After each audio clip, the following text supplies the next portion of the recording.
Does the 2025 GMC Yukon XL Elevation offer the best value? Hey everybody, it's Tom from Vehicle Visionary. I hope you're having a great day.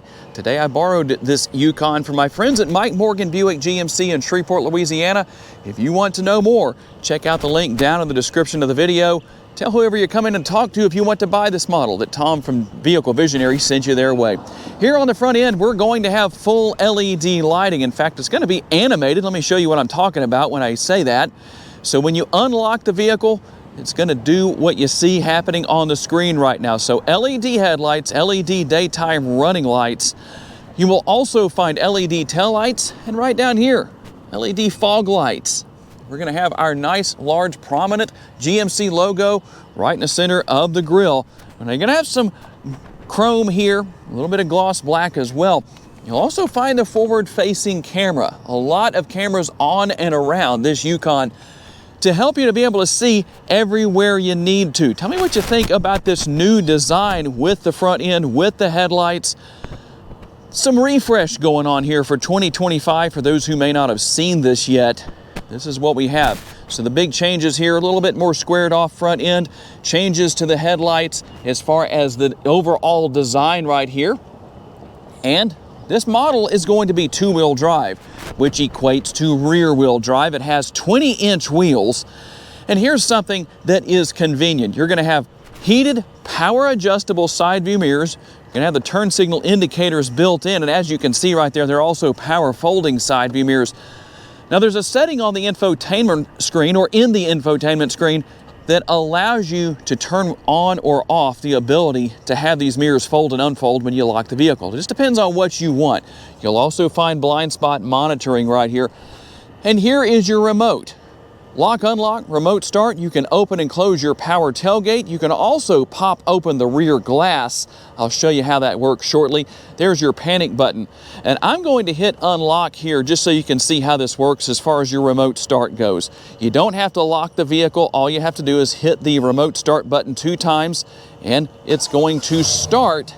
As I hope you could hear on this video, I don't know if that came up the way I want it to or not. Hopefully it did. Hopefully my microphone picked that up. Now you don't have the power assist steps here, but I don't think that's a big deal for most people. They're just the affixed steps, but they are here. It's going to make it easier to get in and out. And something else that you can turn on and off. Passive entry, the button right here where you can lock and unlock all 4 doors from the front doors or the rear doors. And you can turn that on to where it works with the front doors only if you want to, but not with the rear. Just depends on your situation. And we're going to have an exterior color of Summit White, and we have a dark atmosphere with Gideon interior, in case you were curious about that. Rear privacy glass, not only here with the doors, but the rear windows.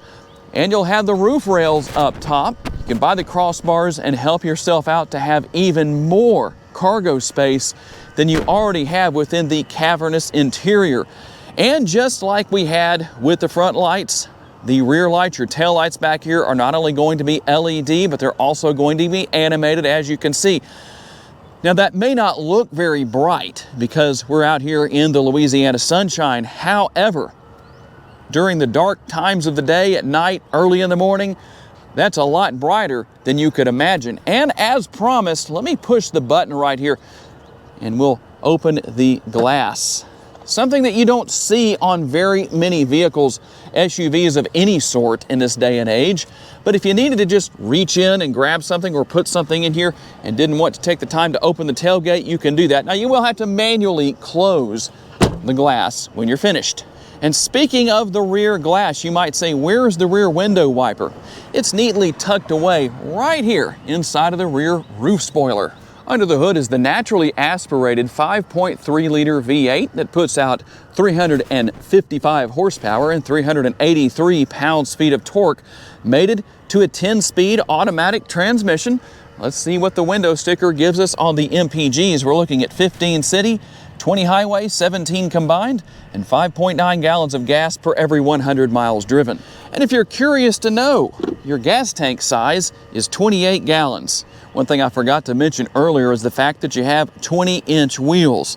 And we'll talk about towing and cargo capacity. I'm going to hit the button for the power tailgate to open. You can tow up to 8,300 pounds with the Yukon XL.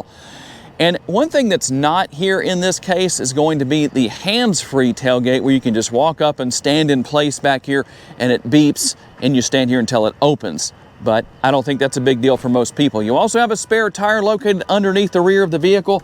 All the tools to change that tire are going to be located here underneath the floor, which does offer quite a bit of storage capacity.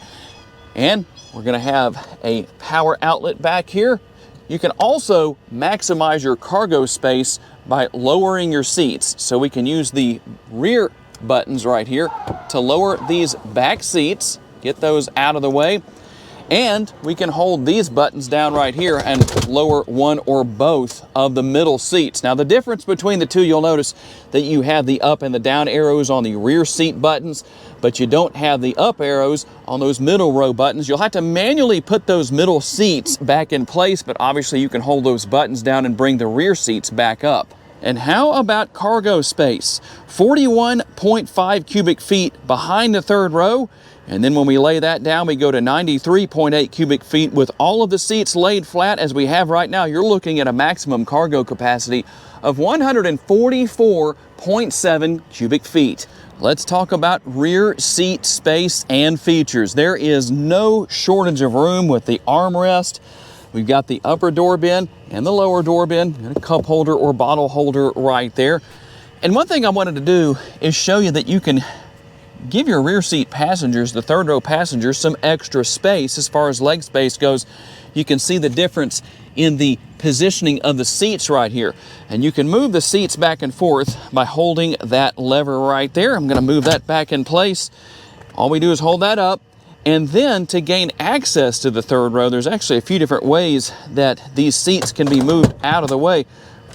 See how it says 2 times right there? So you can do that. And then we'll hop on inside. There is a USB port, cup holder, and a little bit of storage behind that. And that will be on both sides, on the left and right sides. Now let's talk about space. You can see how much space I have. This seat is all the way back, and I have a ton of space. I also have a ton of space, if I can get the camera around, right here above my head. So plenty of room at 5'10". Something else that I really like are the roof-mounted air conditioning vents. The air is closer to the passengers than it would be if it was located maybe down in this area. And I'll move over to the driver's side over here so you can see what happens if the seat is all the way forward. Look at all of that leg space. There is no shortage of leg space. And you can also stretch your legs out right here if you wanted to. At least one person could have one leg out, maybe the other person, just depends on how many people are sitting back here. But one way or another, there is plenty of space. Now, when it comes to getting back out of this area, there's a few different options. You have the pass-through right there. You also have the manual release. Pull on that 2 times and the seat goes down. We also have the ability to do the same thing with the button right here. Hit that once and hit that a second time and the seat gets up and out of the way. Very easy to hop right out. If you're wondering why I haven't said anything about a sunroof, this model doesn't have a sunroof. If it did, it would be a panoramic sunroof. Depending on what your situation is, you may or may not want the sunroof. Now, we still have the same setup here with the air conditioning vents. They're a little further away depending on where these seats are located, but you could move all the way up there and get a little bit closer. I moved the seat up. Plenty of room.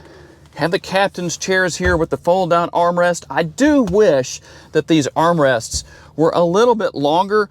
Maybe not the end of the world, but I would like to have the ability to rest my entire arm on here. But I don't know, maybe not that big of a deal. Just my thought on the matter. We'll also find cup holders on the rear of the center console in addition to the command center for the third zone of climate control. We're going to have the ability to change the temperature and the fan speed. And there's also going to be connectivity down here in the way of USB options and another power outlet. Let me move that cover out of the way so you can see it. Also, in quite a few different areas to store things throughout the interior, including the rear seat pockets on the back of the driver and passenger seats. The sticker price is $72,915. If anybody asks in the comments section what the sticker price is, don't tell them. You were patient enough to watch to this point in the video. You earned hearing that information. Let's see what else you get for the sticker price besides what I've already shown you. You're going to have your glove box right there, plenty of room within.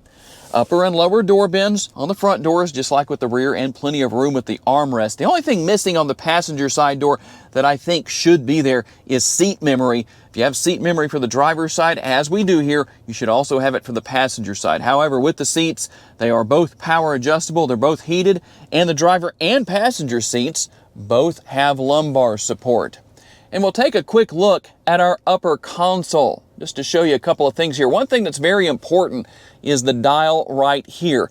If for some reason your power tailgate won't open when you push one of the options to do that, one of the buttons on the remote right here, whatever it is, make sure it's not set to off. Make sure it's either set to 3/4 or to max, and you're good to go. And this button shows that we have the power console right here, the center console that we can get out of the way.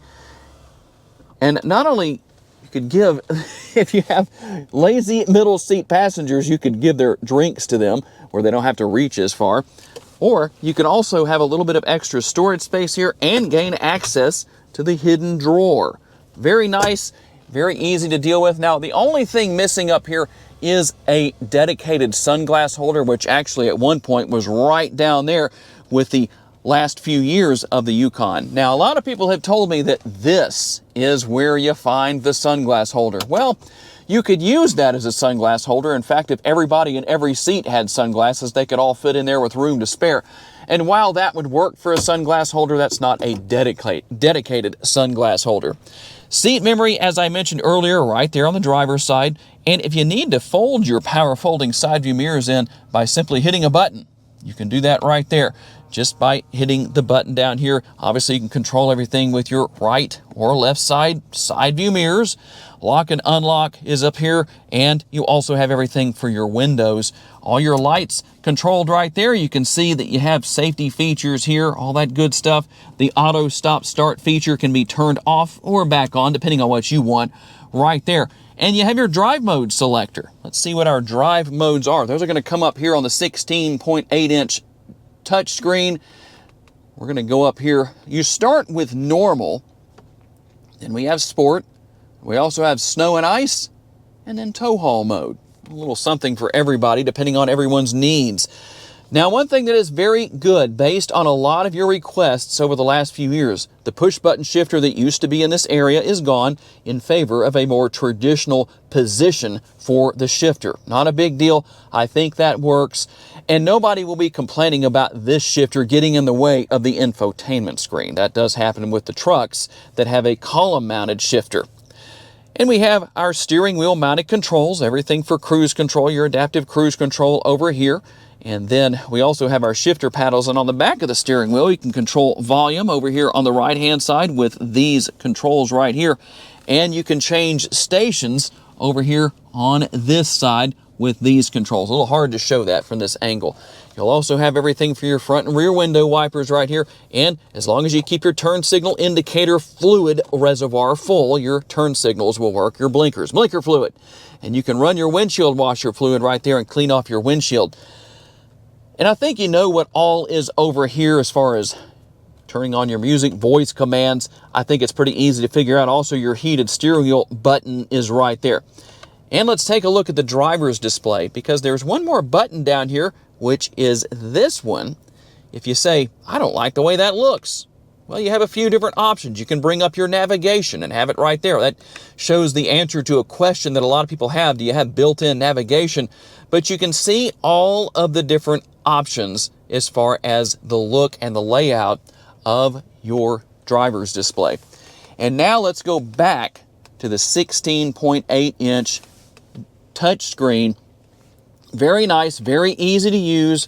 You have quite a bit going on here in the way of your different icons and options that you can go in here and make a lot of selections for. You do have Apple CarPlay and Android Auto. You can wirelessly pair your smartphone if you want to. Google Assistant is here.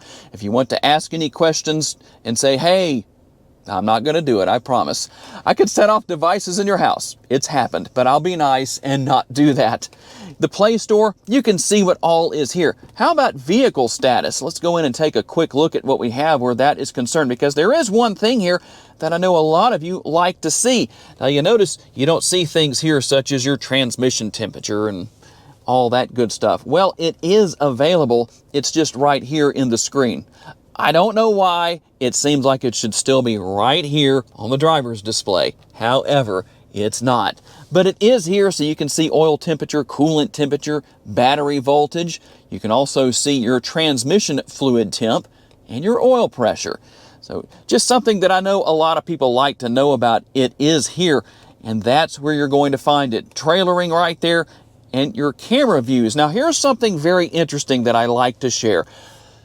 And I know it may not be ideal, but let's face reality. You really need a rear view camera mirror here. However, this is not a rear view camera mirror. But if you couldn't see out of your rear view mirror, using your rear view mirror out of the back window back there, here is a potential option, which is to bring the rear view camera up on the screen. Before 2025, you could not drive with the cameras on. At least up to a certain speed you could, but it wasn't going to be anything beyond 15 miles per hour. Now you can. Now I know a lot of people are going to say that's just not safe. And like I say, it's not the most convenient thing, but if you need it in a pinch and you need to be able to see and maybe you're not used to driving with your side view mirrors only. Some people are used to that, some people are not. Here's an option. So just something to think about. So you do have your different views here.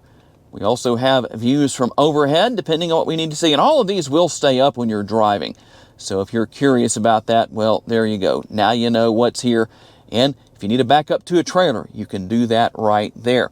And let's go in here into settings, because there are a lot of things I want to show you here, just to show you a few things that are here before we really get focused into going to vehicle, because there's a lot here. Audio settings, you have your teen driver mode, rear seat reminder, buckle to drive, which I do recommend leaving that on, or turning it off when you're just driving around in a parking lot like this. That's easier for me, but if you're driving on the road, definitely use your seat belt. Climate and air quality, there's what you're going to have where that is concerned. And for those of you who want to know about safety features, don't worry, I'm going to tell you what they are. And here they are. Forward collision avoidance, front pedestrian braking, intersection collision braking, adaptive cruise go notifier, side bicyclist alert, lane change alert, park assist with braking, rear cross traffic braking, and rear pedestrian alert. And that's not all we have. Let's go in here to comfort and convenience. Now, if your chime volume is too loud or too quiet, you can adjust that. So if somebody thinks it's too loud or whatever the case is, you can make adjustments where that is concerned. And remember, I was telling you about some of the controls you have for your mirror. If you want the mirrors to tilt down when you go into reverse, you can turn that on. In fact, you can do it on both sides or one side, as you can see right there. It's a nice little convenience, nice options. Your rain sensing wipers, windshield wipers can be turned on and off, and your remote mirror folding right there. If you don't want the mirrors to fold in and unfold when you lock and unlock the vehicle, well, you can turn that off. Not a big deal, but always nice to see. Now, the only thing that I think is missing on the Yukons that should be here is ambient lighting here in the interior. You can see that there is none. Otherwise, the adjustment would be on this screen. Not sure why that's not there, but it's not. Remote unlock, lock, unlock, and start. Here are some of the features that you have where that is concerned. And depending on what you want to do, if you want your heated seats to come on automatically when they need to, you can turn that feature on. The vehicle will sense the temperature outside and determine whether they need to come on or not. Remote window operation, you can do that as well. Passive door unlock and lock, you can have that, as well as your key left in vehicle reminder. The horn will honk if you walk away with the key in the vehicle and let you know. You also will have the alert for taking it out of the vehicle when the vehicle is still running. So some of those very nice features that you have here, simple to use, I like that. And with your dual zone climate control here in the front, you have all of the physical controls right here. Now, you will go right here to turn on your heated seats, depending on what you need to do with the 3 stages of heated seats. As you can see, you have some different options right there. And we can also go right here and see some more options. Quite a bit going on depending on what you want to do. If you don't want to use the physical buttons, you don't have to. You can do it on the screen. It just depends on your personal preference as to what it is you do or maybe don't want. And we'll go right here. There are your maps. If you need to see that, see what's going on there, just to show you a few things that are here. And if we go right here, we're going to have our child safety locks, your blind zone steering assist, and you can add your universal remotes right here. If you want to add that, you can. Just one of those things that is here that I know a lot of you are going to ask about, so I want to make sure that I show you. And we'll have our wireless charging pad, also a couple of USB options down there, as you can see, cup holders, and plenty of room within the center console. The center console lid doubles as an armrest. Going back to the steering wheel, one more thing I did want to share. There is a release right there that allows you to adjust the tilt and telescopically adjustable steering wheel. All right, here we go on our test drive. While this isn't the largest V8 you can have under the hood of the Yukon, depending on what trim levels you choose, you can go with the 6.2 liter V8. But the 5.3 at 355 horsepower still gives you plenty of power and torque to get down the road, no problem whatsoever. I'm not pushing it too hard, but I can tell just from getting up to speed very carefully, not flooring it, anything like that, that there is more than enough power here to take care of every situation you're likely to encounter when driving your Yukon. The ride quality is very good. It's very comfortable here in the driver's seat, and I like the adjustability that's built in because it doesn't matter your height. You can fit or make things comfortable for you, whether you're really tall or maybe not so tall. It really doesn't matter. You can adjust the seat, you can adjust the steering wheel, you can do everything you need to do. A very easy and enjoyable vehicle to drive, but you might want to try it for yourself. Got to consider one thing when I say that. I also have to remind myself sometimes. I'm used to driving a GMC 2500 HD, a very large truck. And we're going to make our turn here. And now we're going to get up to speed a little bit just to make sure I stay in front of the traffic, but not trying too hard to do that. Not hard to do. I'm already up to speed. No big deal. And easy to see out of, but like I said, you have some options where that is concerned that I mentioned earlier in the video, not only with taking advantage of those cameras that can stay on while you're driving, no matter the speed you're driving, but also your blind spot monitoring and your additional driving aids that I showed you earlier in the video. The technology here is very easy to learn and use, so no problems where that is concerned. I know it may look a little challenging, but I can tell you, trust my word on this, it's not hard at all. But if you have any trouble, you're in the right place to learn, because there's many tutorial videos on the infotainment screen and other things with this Yukon all over YouTube. And if there's a particular tutorial that you can't find, tell me down in the comments section and I'll make that happen for you. We'll get that posted as soon as possible. The brake and the gas pedal, very easy to adjust to, very manageable. The brake pedal feels a tick spongy to me, but not too bad, still stopping as I need to. I'm not doing any braking tests or anything like that, but I don't think you'd have any trouble if you had to slam on the brakes. They're going to work just fine. Just the feeling taking a little bit of getting used to, but that's with a lot of vehicles out there, but not a bad thing. And for those of you that are anti-turbocharger, well, here's a great option for you. As I mentioned, in fact, whether you go with the 5.3 liter V8 or the 6.2 liter, both are naturally aspirated. So some nice options there. Quite a few different engine options depending on trim level and what you want with your Yukon. One thing I'm curious to know about, now that you've seen what's going on here with the 25 version of the Yukon XL, is there one or more thing that is not here that you wish were? Okay, tell me what you think down in the comments section. Does the 2025 GMC Yukon XL Elevation offer the best value? Tell me what your thoughts are. I'd like to say a special thanks to my friends at Mike Morgan Buick GMC in Shreveport, Louisiana for loaning me this Yukon for the day so I could tell you all about it. And a special thanks to all of you for being kind enough to give me the opportunity to give you a vision for your next vehicle. If you enjoyed this video, please be sure to hit the like button. That helps me out a lot. Make sure to subscribe so you don't miss any future videos. And if you would, please share this video on your timelines on social media so other people can see it. If you'd like to learn about additional vehicles you may wish to consider purchasing, check out the video that's on the screen right now, and I will see you there.